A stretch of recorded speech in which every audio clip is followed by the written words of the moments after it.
As a writer, I can only be myself. I can't try to impersonate other people. I like writing about superheroes who don't wear capes. Superheroes who aren't superheroes, they're human heroes. I like the feeling that that's possible. It's not science fiction. That we have this kind of greatness inside of us if we reach for it. And in terms of storytelling, it's a nice place to go. The first ingredients that I need, what would be the water and the flour of baking bread, okay? Intention and obstacle. Somebody wants something standing in their way of getting it, all right? They want the money, they want the girl, they want to get to Paris, and something is standing in their way. That's where the friction comes from. The tactics that person uses to overcome the obstacle, that's going to tell us what we need to know about this character, and it's going to define their arc. So I'm looking for an intention and an obstacle. I'm not sure how well you'll understand a baseball metaphor. A batter has an expression. He's looking for a good pitch to hit. Okay? That's what I'm doing. I'm looking for a good pitch to hit. You know, when I'm asked if I ever get writer's block, I just smile because my default position is writer's block. That's my normal state. I have occasional bouts of inspiration. I don't have a routine. I envy writers who go to their desk at 9 in the morning and they write until 6 at night, and then they have dinner and live their lives, and they do the same thing the next day. If I did that, I would be just staring at my computer screen and the cursor flashing all day long. So I drive around in my car, I listen to music, I try to get something going, but you know what? Usually the ideas come to you when you're not trying to think of them, like waking up in the middle of the night.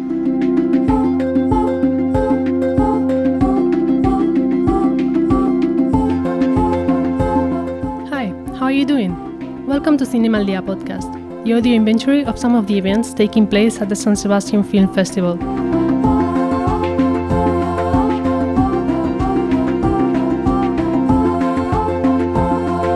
Screenwriter, playwright, producer and filmmaker Aaron Sorkin gave a masterclass at the 68th San Sebastian Film Festival, coinciding with the Netflix premiere of his new film as director, The Trial of the Chicago 7. Sorkin is the author of the screenplays such as The Social Network, for which he won the Oscar for Best Adapted Screenplay, and Steve Jobs, for which he won the Golden Globe for Best Screenplay.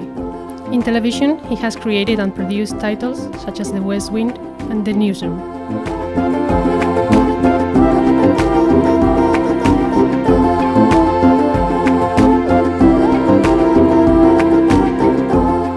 Due to pandemic restrictions, Sorkin's masterclass was held online and moderated by journalist Elizabeth Cabeza.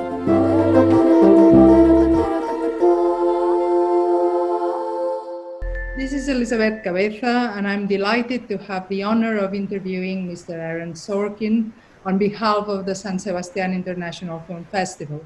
I won't take much of your time with this introduction because I'm as eager as you are to listen to one of the most interesting and knowledgeable voices in the industry, and not just the film and TV industry, one of the most interesting voices tout court, to reflect about human nature and the ethics of power.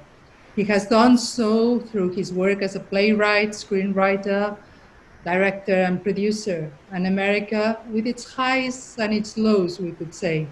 But stories that can also mirror the best and the worst of other societies beyond the United States. His career as a screenwriter includes titles such as A Few Good Men, The West Wing, The Social Network, Steve Jobs, The Newsroom, Moneyball, and most recently, The Trial of the Chicago 7, which is soon to be released by Netflix, and that he has also directed. Like he did previously in the case of another feature he wrote, Molly's Game. Without much further ado, as they say, let me welcome Mr. Aaron Sorkin, and thank you very much for joining us from LA. We hope next time you'll be able to be in San Sebastián. Thank you so much for that introduction. It's a pleasure to be with you. I do hope next time I'm in San Sebastian, and I hope after that introduction that I don't disappoint you. I'm sure not. When I was thinking about this chat, I thought about all the things we've learned about the United States, about America through films. And I guess that works as well for the people in the United States. I was thinking about filmmakers like Frank Capra, which probably portray the America we would all hope for. Others that are more uncomfortable, a bit more nuanced, like John Ford, who showed parts of the American dream, but also the nightmares. And I was wondering what kind of cinema shaped you in terms of creating your own work, and also as a person, because we grew up, we feed ourselves through not only going to school, but also the films we watch, the TV series we watch.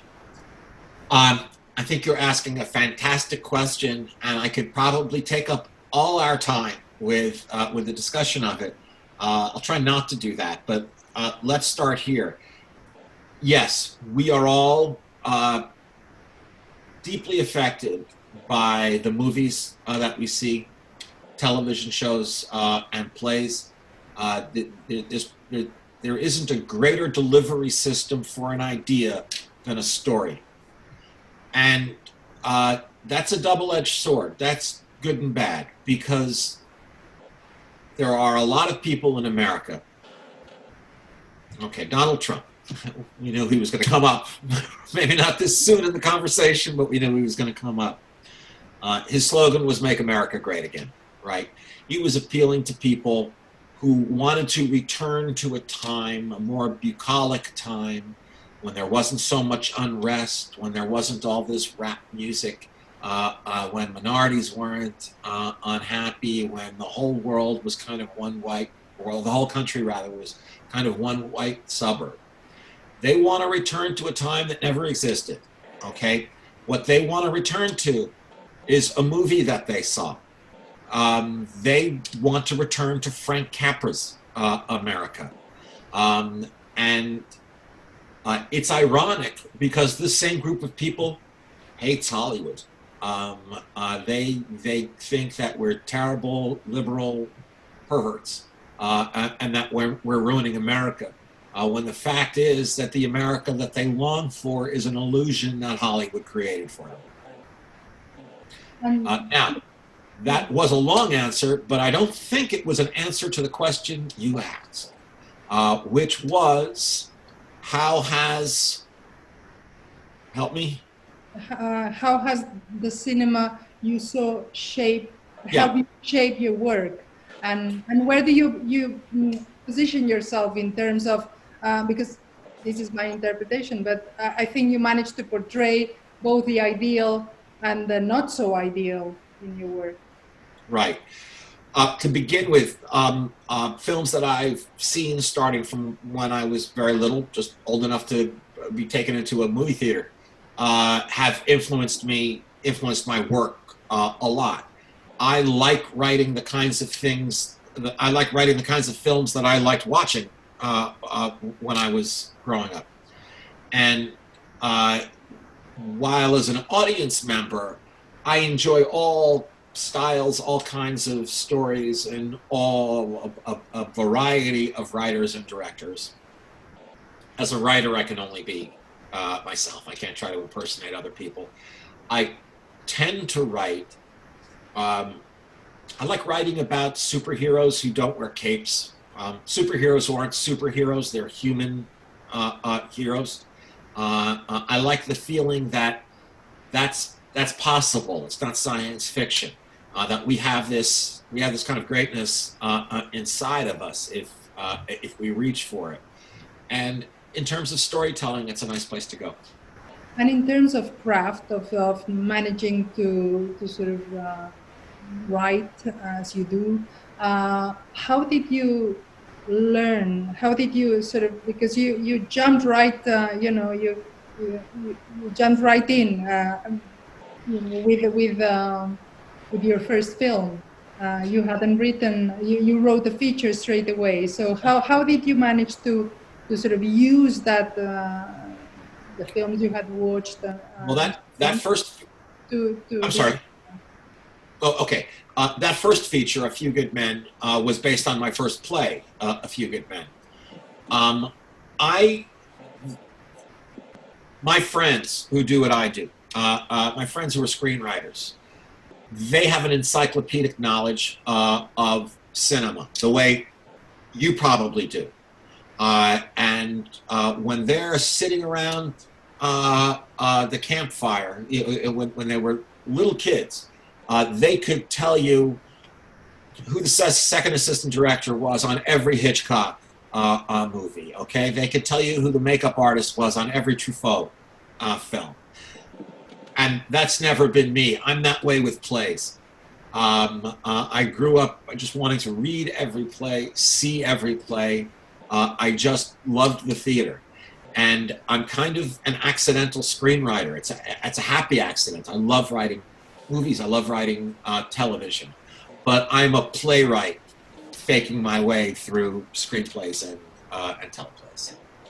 And who gave you the best advice when it came to, because, you know, it's trickier, for those of you who haven't tried it at home, it's trickier than it seems to write a good screenplay. So how did you, or who helped you, who gave you a hand when it came to sort of actually going forward?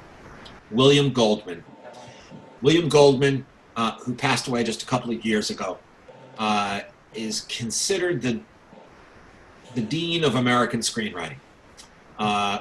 He won 2 Academy Awards, one for Butch Cassidy and the Sundance Kid, the other for All the President's Men. He also wrote the novel and the screenplay for The Princess Bride. He's written many great movies.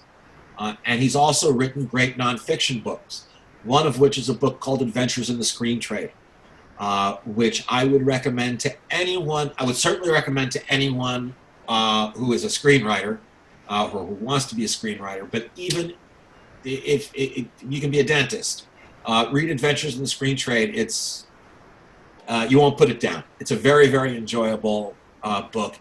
William Goldman, very early on in my career, when I'd written my first play, A Few Good Men, but before it had even gone into rehearsal, it was just this script that was being passed around that people were reading. Bill Goldman called me and said that he wanted to take me under his wing, that he could turn me into a screenwriter. And I was happy to spend any time with Bill Goldman. So beginning with that phone call and right up until his death a few years ago, he has been my mentor and my rabbi. And, he's the first person I show pages to. And in one way or another, all screenplays or all fictions, film or TV, have their roots in reality. Some more than others. In your case, I think in your work, most of the time, this link is very strong. So what I would like to know is, what do you see in an everyday life event, be it politics, be it some more personal stories? What do you need to know? That's the film you want to make. That's the screenplay you want to write. What the ingredients do you need? The first ingredients that I need, what would be the water and the flour of baking bread, okay? Intention and obstacle.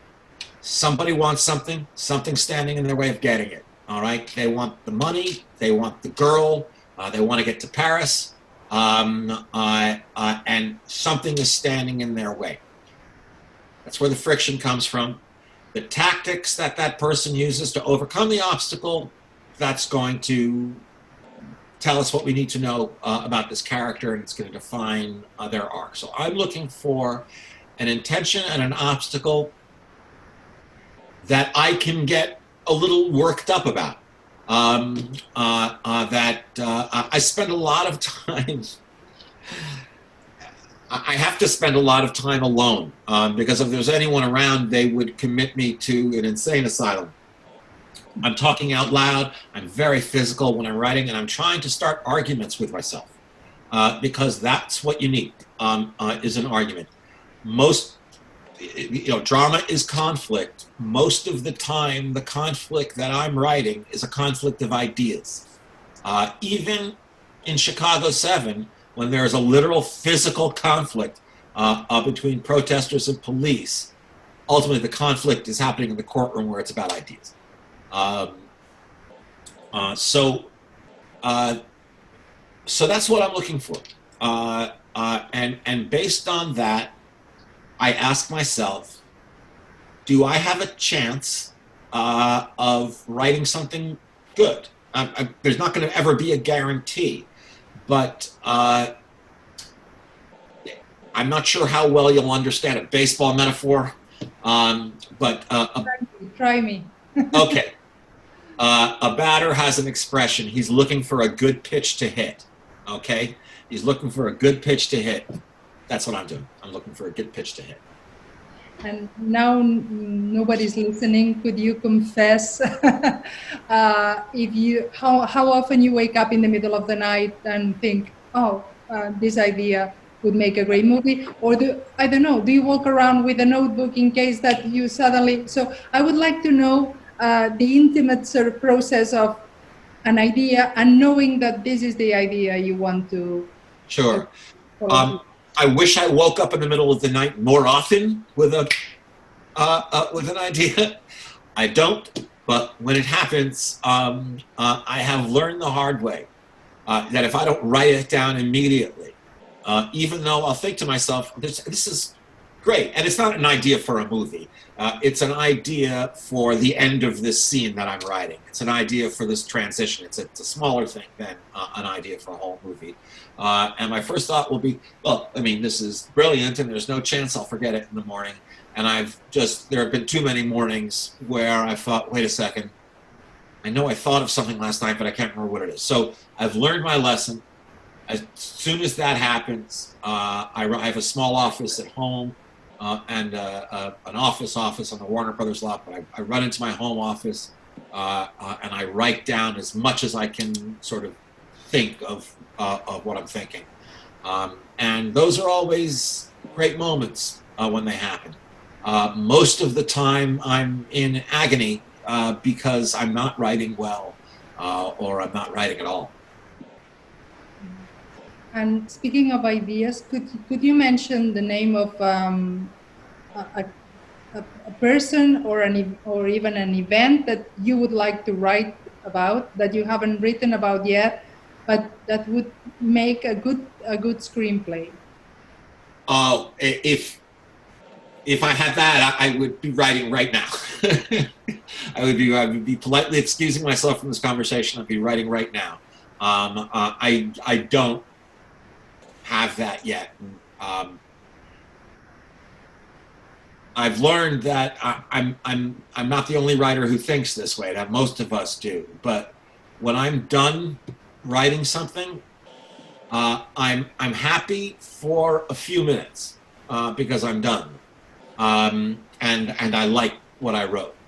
But then I'm confronted with this terrible feeling that I've just written the last thing I'm going to write. That I have no more ideas, that I just used all the words that I know in every order I can put them. I'm not going to write something again. Even though I've been wrong every time I've felt that way, I still feel that way. So as we speak, I don't have anything for you. I don't have an idea. In terms of method, do you have certain routines you stick to? I don't know if you ever have suffered the anguish of, when you think of some of the screenplay writers portrayed on the screen, like Barton Fink, for example, the Coen Brothers film. That is an extreme example. But I don't know if you have had at some point this anguish, when it comes to facing the blank screen or page. Constantly.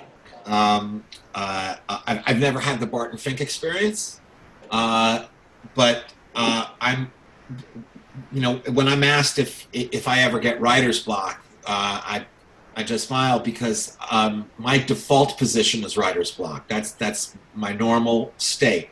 I have occasional bouts of inspiration. No, I don't have a routine. I envy writers who go to their desk at 9 in the morning and they write until 6 at night, and then they have dinner and live their lives, and they do the same thing the next day. If I did that, I would be just staring at my computer screen and the cursor flashing all day long. So I drive around in my car. I listen to music, usually the kind of music I listened to when I was a teenager. I try to get something going, but you know what? Usually the ideas come to you when you're not trying to think of them, like waking up in the middle of the night. And how would you describe your style when it comes to, the finished screenplay? There's a sense of quite an intense pace in the narrative. Mm-hmm. This sort of the dialogues you're so famous for. I will quote, the walking, talking. Actually, I was thinking, that you've taken a step further, a tradition that started probably with the likes of Howard Hawks and Robert Altman, in a way, too. The idea of the characters speaking at the same time. I've been credited with inventing something that was invented a long time ago. But you've taken it a step further, and it's kind of a trademark, at least when we watch it from outside. But I'm curious to know if you had to describe your style when it comes to sort of analyzing your screenplays. What traits do you see on the formal side that coincide in different projects, of course? I'm not sure that I could say exactly what style that I write in. I know that I have to write the way I write. I can't impersonate another writer. I know this because I've tried. I've tried writing like someone else. It doesn't work. William Goldman, who I mentioned a few minutes ago, I can tell you what he called my writing style, which was writing as if I'm on a first date, desperate to make sure I get a second date. Yeah, well, in terms of topics, there are certainly topics that come up from my point of view in different of your work, television, films. This interest in the ethics of power, which I mentioned in the introduction, I find it quite fascinating, whether it's the power in justice, the politicians' power, but also the power of all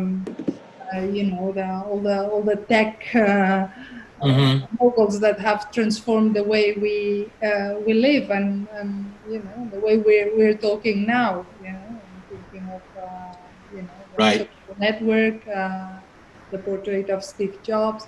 So would you say that's something that has always interested you, that how to talk about the ethics of power? Yeah. And most of the time, in popular culture in America at least,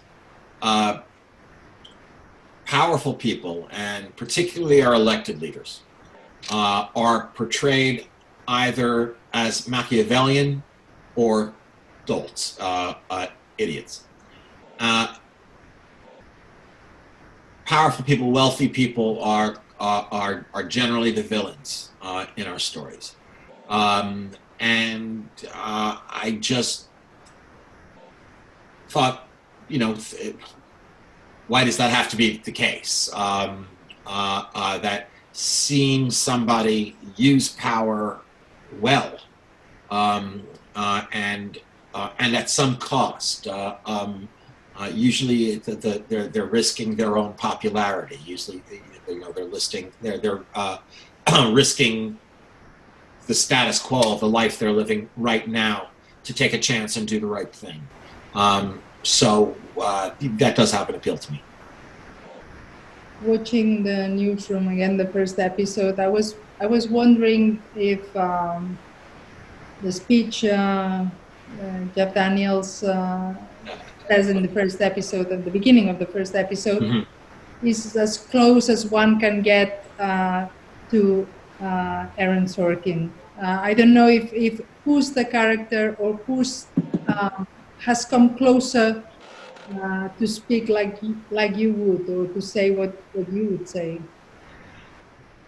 You know, I've never used any character that I've written as like a vessel to communicate, as a stand-in for me. I've never written autobiographically. For that speech that you're talking about, Jeff's speech at the beginning of the first episode of the newsroom, I was writing about a guy having a nervous breakdown in that moment because of everything that's led up in his life to that moment, and the fact that he may or may not be hallucinating the woman he's in love with, who left him several years ago, holding up a piece of paper cueing him on what the right answer is. I was writing a man having a breakdown, not delivering America a message it needed to hear.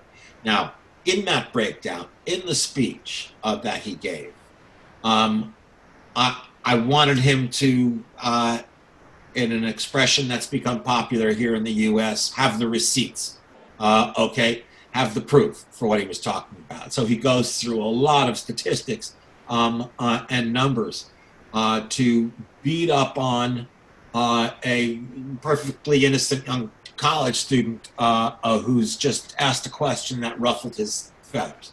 So he's going about this absolutely wrong, but he is speaking truth. And it can be a lot of fun, you know, and it started with Jack Nicholson's speech in A Few Good Men. If you can make an audience take information that would normally turn them against a character and have them say, he's got a point, that's a great thing to do with the audience-writer relationship. Did that make sense? Yeah. Okay, so my point is, that scene wasn't about me saying America's not the greatest country in the world and here's why, here's my proof. It was this character, Will McAvoy, having a breakdown that sets the entire series in motion. And, you know, instead of running down the street with his hair on fire, this is what he did.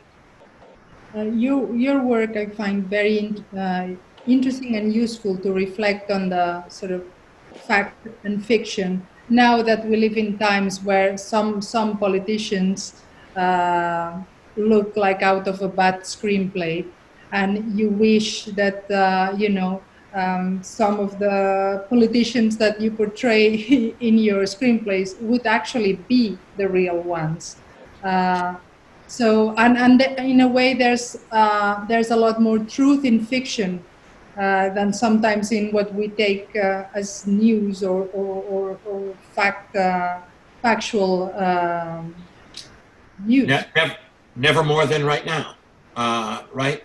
Where we are, by we, I mean here in the U.S., we're waiting for somebody to save us. We in the U.S. can't agree on what facts are. That was, I just put that in too generous a way, as if both sides are to blame and they can't agree on what the facts are. There is one side that respects what the facts are, and there is another side who, because the facts don't line up with their ideology, are making up facts to support their ideology.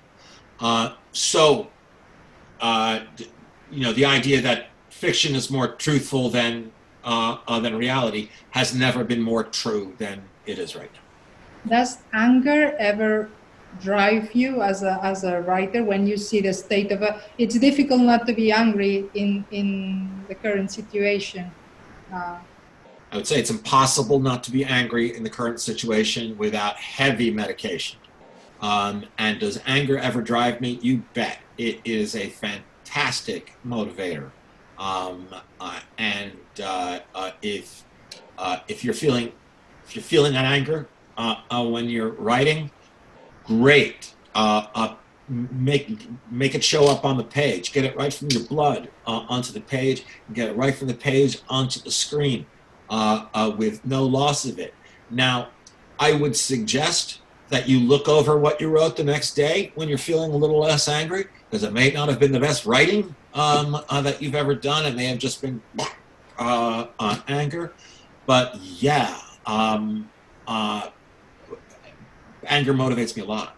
And how do you feel your work has evolved since you first started? Because of course, as years go by, not only the landscape changes, and by landscape, it's not just the social landscape. The industry's landscape has changed a lot since you started.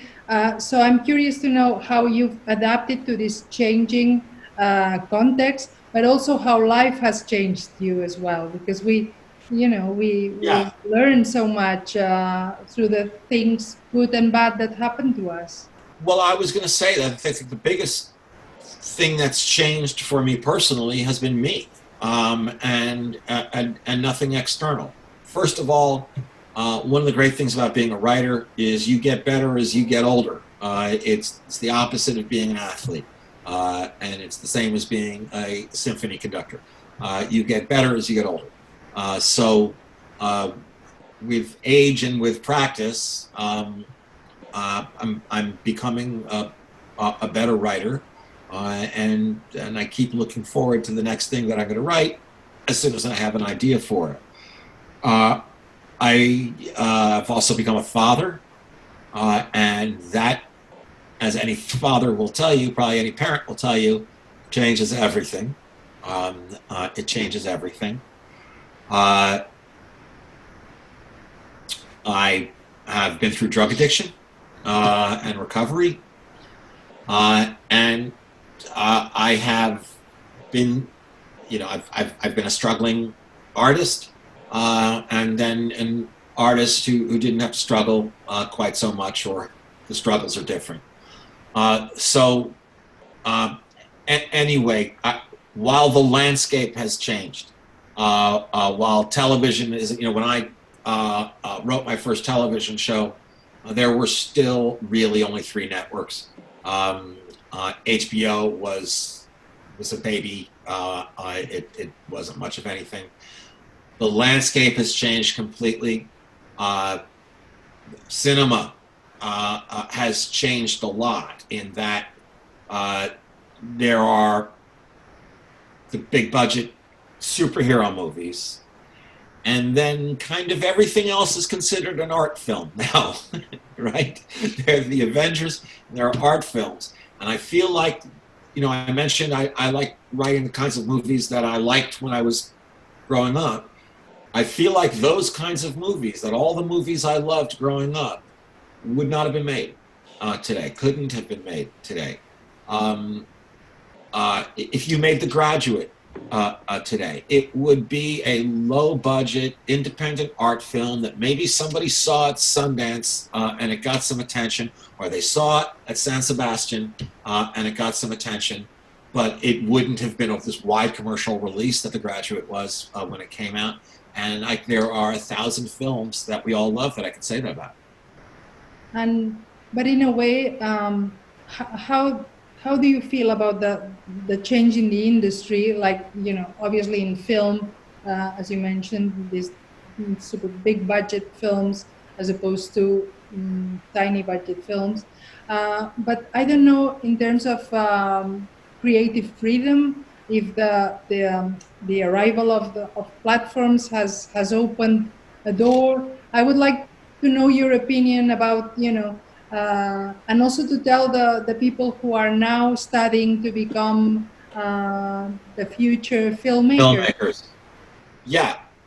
The flip side of the coin that I just said is that we are able to tell more varied kinds of stories today because of the streaming platforms, and because of some cable outlets. That no longer do you need to appeal to a giant group of people. That the economics have changed so that you can appeal to a narrow group of people and still tell your story and make a living telling it. So that is great. That's great. I'm talking about, when I say cinema, I'm talking purely about the experience of going to a theater, being part of an audience, big room of strangers, and the lights come down.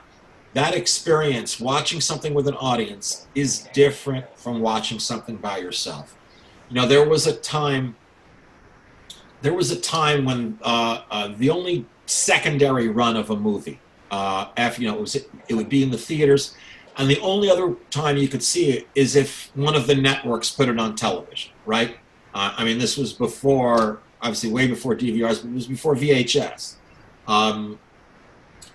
And during this time, Woody Allen would not allow his movies to be shown on screen because he simply didn't believe that someone sitting at home watching Annie Hall was going to laugh at any of the jokes, that you need an audience to do that. And I'm so grateful to Netflix saving our life, the Chicago 7, because we didn't know, still don't know what the theater business is going to look like this fall, but obviously people are justifiably nervous about coming to movie theaters. Netflix comes along and puts us into homes all over the world. I am very, very grateful for it, but what I'll miss is that no one or very few people will see this movie as part of an audience. I would like to go back to discussing narrative and the formal structure of the play, because I was thinking a lot of your stories happen, you're not a great outdoors person, I don't think. Most of the action happens between four walls. And now there's such a tradition of breaking the fourth wall. I would like to know, in very popular TV series and films that actually, become meta cinema, in a kind of mainstream way. So I would like to know your opinion about this. What do you think, and how tempted are you by it? First, let's address the accusation that I'm not an outdoors guy. You are 100% right. You are 100% right. Here's why. I have nothing against the outdoors or nature. Here's why. They say that it's because, I'm telling you, I'm not a screenwriter. I'm a playwright. And I somehow got into this club that I shouldn't be allowed in. I snuck in the back door or something, or somebody snuck me in, and here I am. The backstage door. The backstage door. The stage door. They say that when you bring home a new puppy, that you should get a crate that's only big enough for the puppy to be able to turn around in, but no bigger, because they like the comfort of that enclosed space. It makes them feel secure. Same with me. I like the four walls of that courtroom, the four walls of an office. Somehow I just know my bearings. I was there was a lot I was scared of about directing Chicago 7. A lot. I had one movie under my belt, Molly's Game, which had 3 people in it. 3 principal characters in it. This movie would have 11 leads, most of whom are people used to starring in their own movies. But more than that, it had riots and tear gas and all of these things that are not part of the puppy crate, okay? So even writing, I mean, before I got to it, even writing, just writing an exterior scene, just writing exterior Grant Park night, I'd get dizzy. I just, where are people standing? How far away from each other are they? You can turn around 360 degrees. I can't, is there any chance this could be an office? That we can make it smaller? Anyway, that's why I'm not so outdoorsy when it comes to writing. And what about the fourth wall? Are you? Oh, the fourth wall. Yes. Listen, it's quite popular, hasn't it? Yeah, and it's something I enjoy when other people do it. If they're good at it, you know, Adam McKay is very good at it with The Big Short and with Vice. It's not something I've ever done, and I wouldn't say that it's something I'll never do. But listen, I break the fourth wall in the theater. I have a play right now, which, like every other play in the world, is up in the air because of COVID. But it had been running on Broadway for a year and a half, and it'll be back when Broadway comes back. To Kill a Mockingbird, and the play takes place tonight in this theater, and Scout is talking directly to the audience who have come to see a play. So I don't mind breaking the fourth wall there. But I can tell you that when a character does it in the movie, suddenly, and maybe this is just because I spend a lot of time on movie sets and television sets, but when a character does it in a movie, I suddenly see the camera, the 3 camera operators, the director, video village, the script supervisor. I see everything that's there. That's not such a bad thing. I'm telling you, in the right hands, like when McKay does it, and there are others, it works beautifully. Now, before we start discussing a bit more in depth the trial of the Chicago 7, we'll see some footage of the film, and then we'll go on and discuss the details. Great. You know why you're on trial here? The whole world is watching! The whole world is watching! You all right? I was until I saw that. The whole world is watching! The whole world is watching! Martin's dead. The whole world is watching! Bob is dead. The whole world is watching! Jesus is dead. The whole world is watching! They tried it peacefully. We gonna try something else. The whole world is watching! These rebels without a job. They're a threat to national security. This revolution, we may have to hurt somebody's feelings. Get on the street! Get on the street! When you came to Chicago, were you hoping to draw the police into a confrontation?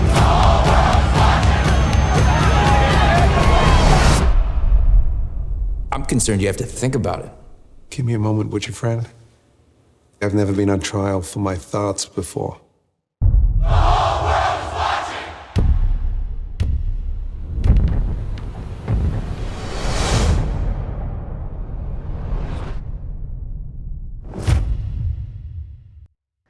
So back here with Mr. Aaron Sorkin, who's illuminating us on the art of cinema and screenplay and directing, because the images of the film we just saw, you not only wrote the screenplay, you actually directed as well, like you did with Molly's Game, the trial of the Chicago 7. So first of all, I would like to know, how did this project come about? If you could elaborate a bit on that. This is the only thing that I've been very, very lucky in my film career, in that, you know, most people, they write something, it takes, if they're lucky, it takes years to get to the screen. Most people, they write something and never gets to the screen at all. I have been extremely lucky, and my screenplays have gone basically right into production. Not this one, not Chicago 7. In 2006, 14 years ago, on a Saturday morning, I was asked to come to the home of Steven Spielberg. That's not a phone call I usually get. I'm not buddies with Steven Spielberg. He told me that he wanted to make a movie about the terrible riots in Chicago in 1968 and that crazy conspiracy trial that followed. And I said, that sounds great. Count me in. Let's do this. And as soon as I left his house, I called my father and asked him if he knew anything about a riot that in Chicago that happened in 1968 and a crazy conspiracy trial, because I did not know what Steven was talking about. I was saying yes to Steven, and I heard the word trial. So that meant there was going to be a courtroom.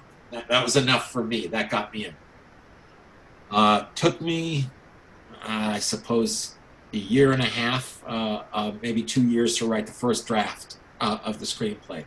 The day after I turned in the first draft, my union, the Writers Guild, went on strike. And that strike lasted for a long time. By the time we all got back, we all had other scheduled commitments that we had to get to, so Chicago 7 was put off to the side a little bit. Suddenly now Steven wanted to produce it, but he thought that Paul Greengrass should direct it. So I went to London to spend time with Paul Greengrass, and then Ben Stiller. Paul Greengrass had to direct a Jason Bourne movie. Ben Stiller was the director. We spent time together. Again, it got shelved. There was about a year and a half where I asked the studio, DreamWorks, I asked their permission if I could try writing it as a play. Because when I get an idea, if there's any chance that it can be a play, I want to do it as a play. I couldn't do it as a play. I couldn't figure out a way to do it. So that was a year and a half spent banging my head against the wall. It all came together because two things happened at once. Donald Trump was elected president. And he started at his rallies being nostalgic about the good old days when we used to beat protesters up, carry out of them here on a stretcher, beat the crap out of them, punch them right in the face, that kind of thing. Suddenly the movie became startlingly relevant. We had no idea at that time how much more relevant it would become. So Donald Trump got elected, and I directed my first movie, Molly's Game. Steven saw Molly's Game and was sufficiently pleased that he said, you should direct the Chicago 7, and now is the time to make it. So that's how it happened. Indeed, as you mentioned, it's incredible how relevant, but that happens, I think, with good stories, with classics that have, that can mirror or echo things that happen much later. In a way, the fact that this film deals with topics like police brutality, with racism, some bits that are actually difficult to stomach, think in a democracy, a trial like this could take place is quite scary. And not only that, when you see what's going on nowadays, I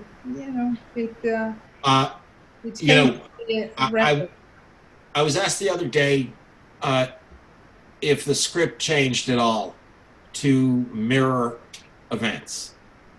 No, the script didn't change at all to mirror events. The events changed to mirror the script in terrible ways. Like I said, we thought the movie was relevant when we were making it. We didn't need it to get more relevant. But suddenly, the police shootings of George Floyd, of Ahmaud Arbery, of Breonna Taylor, the protests in the street that were being met with tear gas and nightsticks, the demonization of dissent, protesters being called anarchists, communists, Marxists, and mostly un-American. And there's really nothing more American you can do than protest. It's been chilling. And what was the most difficult as a director? Because of course you moved, as you were saying, from a three character piece, although it was not strictly not three characters. Yeah, there were more people in scenes, but it was far cry from riots. Yeah. So as a director, what was the most challenging, I don't know, scene or issue that you dealt with the Chicago 7? In terms of physical production, the riots were the most difficult thing. In terms of performances, you know, with this cast, I felt like I walked into work every morning and someone tossed me the keys to a Formula One race car, where all I had to do was not put the car in the wall and these guys were going to win. There was a grim coincidence of scheduling. The scene that takes place between Bobby Seale, Kunstler, and Hayden when they come to his jail cell because they don't realize he already knows that Fred Hampton's been shot, to tell Bobby about Fred Hampton. Like I said, a grim coincidence of scheduling. We shot that scene on the 50th anniversary to the day of Fred Hampton getting shot and killed. And you could feel it on the set. There wasn't, you know, it was usually a pretty upbeat set. I know we were all having fun. We felt like we were doing good work. And but on this day, there was, I'll never forget it. I think mostly people wanted to, Yahya Abdul-Mateen, who plays Bobby, phenomenal actor and an even better guy. People wanted to connect with him somehow. I think they just wanted to touch his shoulder or something, because it was the only connection we had to this kind of pain, you know. You also mix, going back to the idea of fact and fiction that we were discussing earlier. I find it very interesting the way you mix actual footage of the period and the images that have been generated purposely for the film. And I found myself being quite, you know, although we all know the history, but you know, when you recall the context of, you know, the assassination of Martin Luther King, assassination of Bobby Kennedy, but it's still images that are so powerful still. They sure are. Those images that you're talking about that are in the prologue, and you know, so often good things come out of kind of necessity. That in Jaws, you know, famously the shark never worked, and that's why we don't see the shark until the end of the second act of the film, which is exactly the best place you want to save the shark. So out of necessity came this iconic movie moment. With Chicago 7, had there been an unlimited budget for the film, I would have staged those riots as battle scenes using thousands and thousands of extras and getting helicopter shots of the whole thing. We didn't have that kind of budget. So I knew that I was going to have to come up with some kind of recipe, some kind of powerful mixture of original footage, in-camera footage, and stock footage, file footage, news footage. And that's what we did. I have a couple of wide shots in the film, but it's mostly a very tight shot of a club hitting a face, of a fist going into a stomach, things like that, of blood coming out, mixed with news footage, file footage. Alan Baumgarten is our editor. He's extraordinary. His team was fantastic at not only finding this stuff, but starting to assemble it in ways where I could see where we were going. And then it was Stephen, actually, who, after he screened an early cut of the film, he had a couple of important notes, but maybe the most important was he said that all the file footage should be desaturated, should be black and white. And we did that. Anyway, this whole thing that was baked out of necessity turned out to be, that'd be the way I would do it with an unlimited budget. Now, I think it was, for the way we're telling this story, the best way to do it. I don't want to be candid in saying that, film can change the world, but surely it can shape it or help sort of change aspects of it. Would you agree on that one? And in particular, what would you hope for the people who will watch the trial of the Chicago 7 get from the take home as in their heart? Yes. Try to answer your question in order. One, I 100% agree with you about the power of film. As I said, I think the most powerful delivery system ever invented for an idea is a story. However, when I sit down to write a screenplay or a play or an episode of television, what I have to remember is that before a film can be anything else, it has to be good. It has to be a good story well told. Before it can be important, before it can be relevant, before it can be persuasive, before it can be provocative, it has to be a good story well told. You have to obey Aristotle's rules of drama. You have to be on your game to the extent that you might have some talent. You have to be able to put it to work. And your hope cannot be any greater than that you captivated an audience for however long you asked for their attention. Your hope cannot be greater than when the lights come back up in the theater, you were happy you went to that film. Now, once you've obeyed all the rules, once you have a story well told, and the kind of story that, as it turns out, couldn't be more relevant right now if it was written yesterday. It's rare air. And you asked me what I hope people take home in their heart from the film. Well, first, I want them to enjoy the film as a film. I want them to enjoy the film the same way they would enjoy any of the Frank Capra films we were talking about. But of course, it's unavoidable in this case. I'm glad it's unavoidable in this case that there's going to be a discussion about then and now, who was right, who was wrong.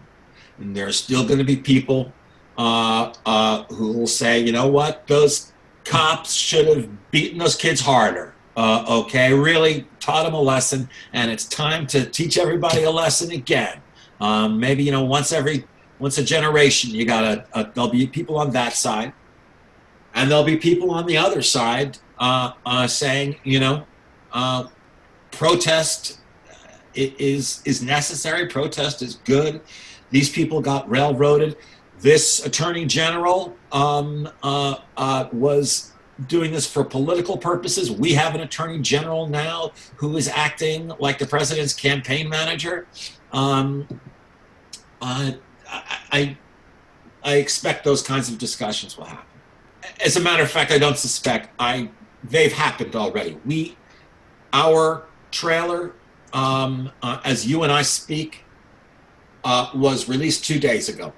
Our initial trailer, and there'll be another one released in a week. But I checked out one online forum where there were comments, and there'd be no way of knowing that these people weren't writing these remarks in 1968, except that they were doing it on the internet. The sides are still that clear. I know we're running short of time, but I would like to ask you at least one last question. Okay. Looking at what's coming up in American politics, I would love for you to be able to write the story we're going to confront in a few months.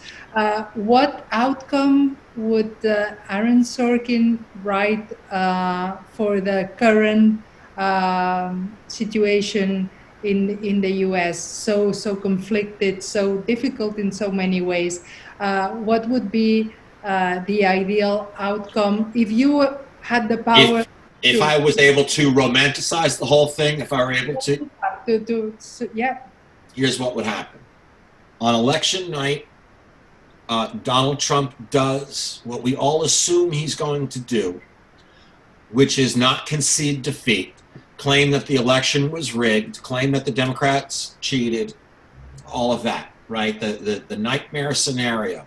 That's never happened in this country. We're very proud of our peaceful transfers of power that have been going on for 240 years. However, for the first time since the man was sworn in, Republicans, his enablers, his apologists, march up to the White House and say, Donald, it's time to go, okay? You will not ruin this country. You will not start a new civil war. That it will be these people who had been, that everyone will be Joseph Gordon-Levitt in this movie. This character who was ambivalent, but he had to do his job. His job was to put these guys in jail, and at the end of the trial, finds a way to stand up, under the guise of standing for the fallen soldiers. He's standing up out of respect for them. Turns to his boss and says, "Show him some respect, sir." That every Republican congressman and senator, every Republican in power, turns into Joe Levitt's character in that scene and simply does the right thing. That's, in summary, I would write an ending where everyone does the right thing. I don't, in a million years, expect Donald Trump will ever do the right thing except by accident. But he's irredeemable. The rest of us aren't. But I want to tell you that it's been a pleasure being here with you, and it would be an honor to attend in person one day the San Sebastian Film Festival. We're very much looking forward to that, and thanks again so much for all your wise words. Oh, that's so nice of you. Take care, and best to everyone there.